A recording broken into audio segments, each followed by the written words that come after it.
Hola, ¿qué tal? ¿Cómo están? Amigos, hoy tenemos información muy importante para todos los mexicanos. Y la verdad, miren, es que el Infonavit de plano era un cochinero.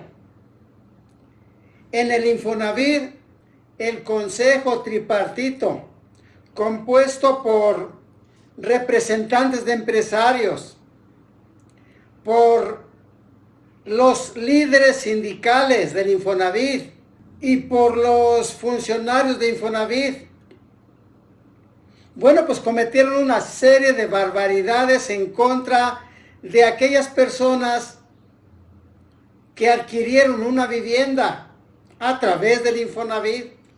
Miren ustedes, los funcionarios del Infonavit, los representantes de los empresarios y también los líderes sindicales ganaban mucho más que la presidenta de la República. Es decir, ganaban casi 300,000 pesos cada mes. Así como estaba el Poder Judicial, que ganaban muchísimo dinero. Así como estaba el INE, que ganaban mucho más que el presidente de la República. Bueno, pues el Infonavit no se quedaba atrás. ¿Y qué creen? Ya los descubrieron. Ya les van a poner cargos, les van a poner demandas para que se vayan a la cárcel estos corruptos. Porque fíjense ustedes, ahí están metidos hasta despachos de abogados. Están metidos los notarios públicos. Porque fíjense bien, una casa la llegaron a vender más de 500 veces. Sí, así como lo escuchan. Una casa en Infonavit la llegaron a vender más de 500 veces. Mucho más. Porque era una red de corrupción perversa que se ejercía en contra de los trabajadores inscritos al Infonavit. Por eso los trabajadores o aquellos que adquirían viviendas nunca terminaban de pagar sus casas, porque había un sistema en el cual no se les permitiera concluir los pagos para que fueran dueños de sus viviendas. Y a muchos de ellos hasta se las llegaron a quitar, los desalojaron. Nada más escuchen lo que dijo el titular del Infonavit, que ahora sí abrió la cloaca en esa institución supuestamente de servicio social. Ya los agarraron en la maroma. Escuchen lo que dijeron. Existe una red delictiva donde intervienen trabajadores del Infonavit, notarios, despachos y peritos evaluadores que se han coludido a fin de otorgar múltiples créditos sobre una misma vivienda.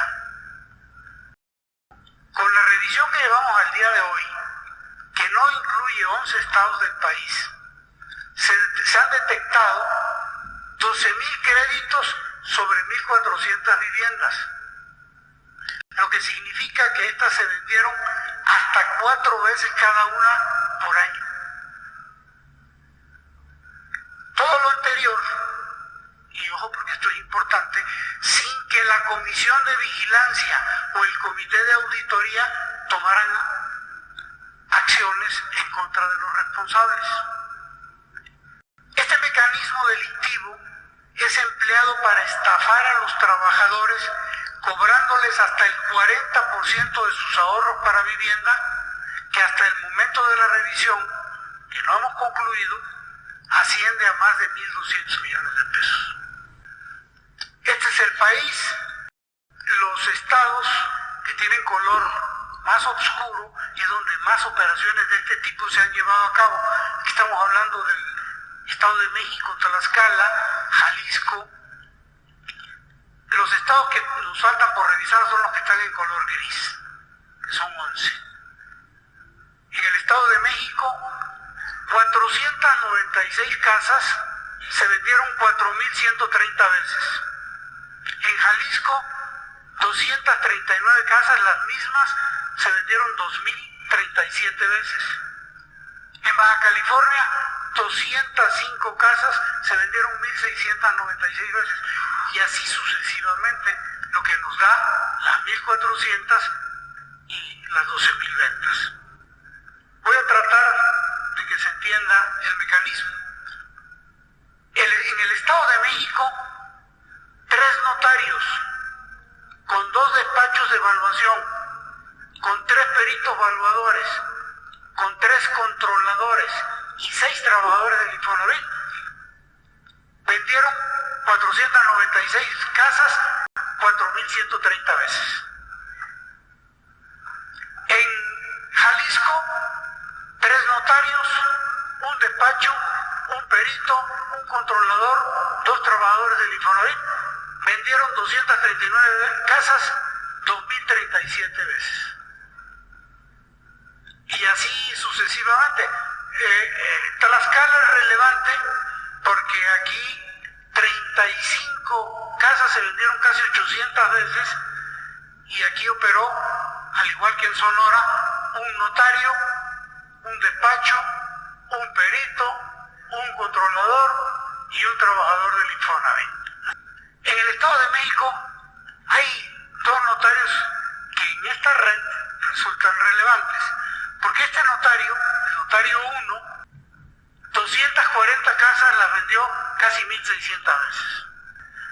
El notario 2, también del Estado de México, 158 casas, 937 veces. Este es otro que llama la atención, porque en el 2019 el Infonavit informó, esto ya había ocurrido en la administración pasada, el Infonavit informó a la Unidad de Inteligencia Financiera el pago de más de 3.600 millones de pesos a 4 despachos plenamente identificados.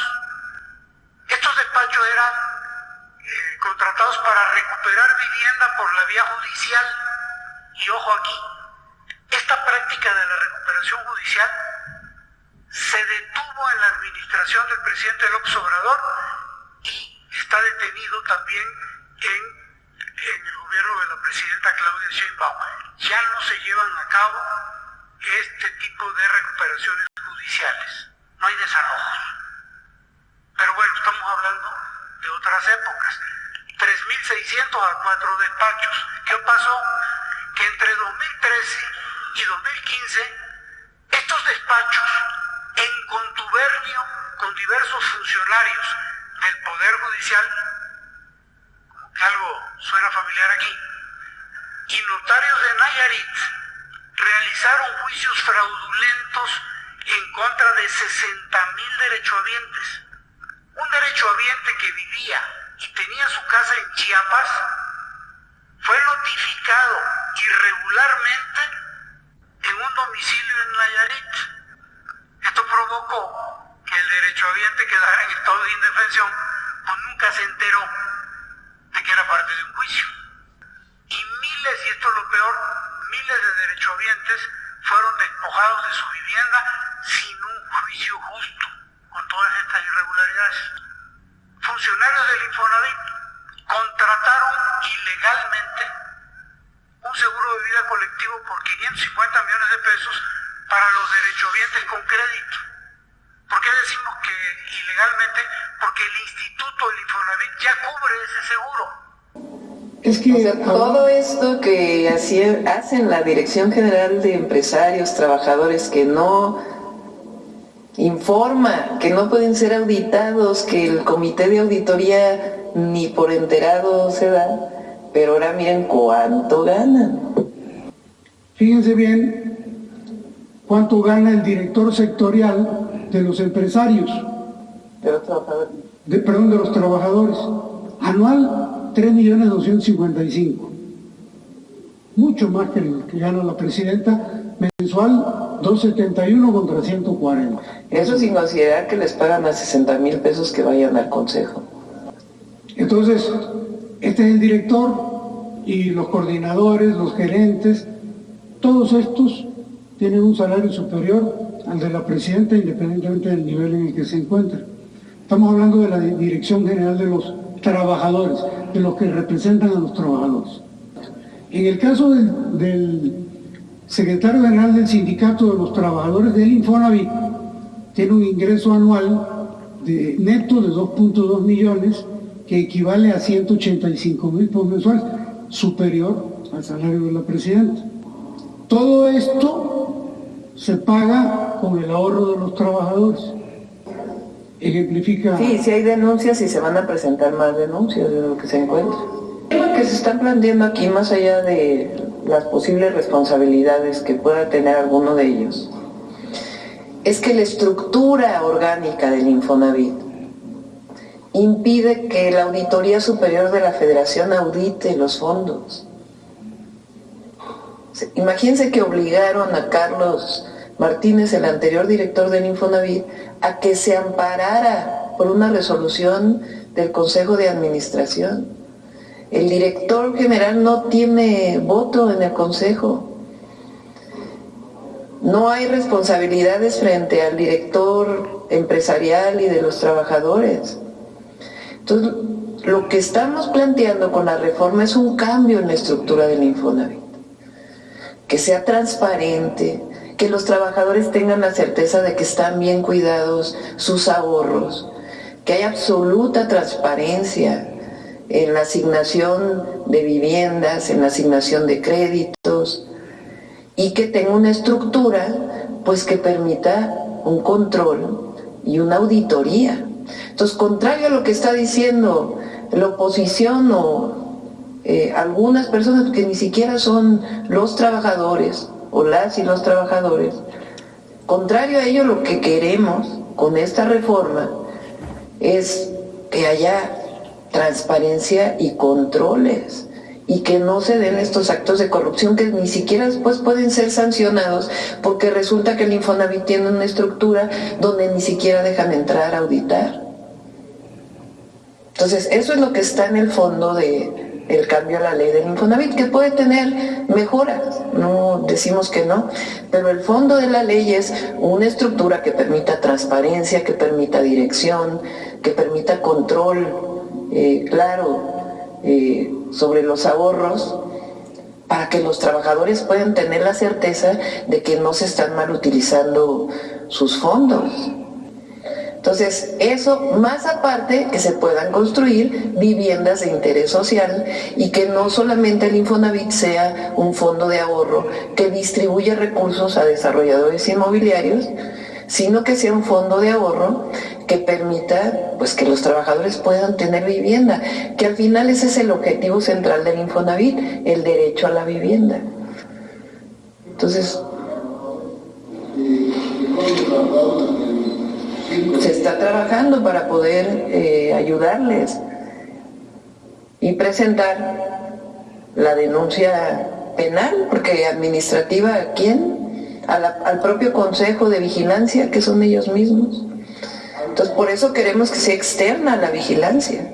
Lo que nos interesa ahora es que sepan que el objetivo de la reforma a la ley pues es erradicar la corrupción, que sea transparente el uso de los recursos para los trabajadores, que son sus fondos de ahorro que permiten que puedan tener vivienda, y generar un esquema donde también participe la vivienda privada, los desarrolladores privados, sobre todo estatales, sociales de vivienda, pero hacer vivienda social, que es el objetivo central del Infonavit. Que el trabajador no está consciente de que se hizo este fraude. En el caso de las viviendas que se vendieron no sé cuántas veces. No, bueno. XEAG Noticias México. XEAG Noticias México.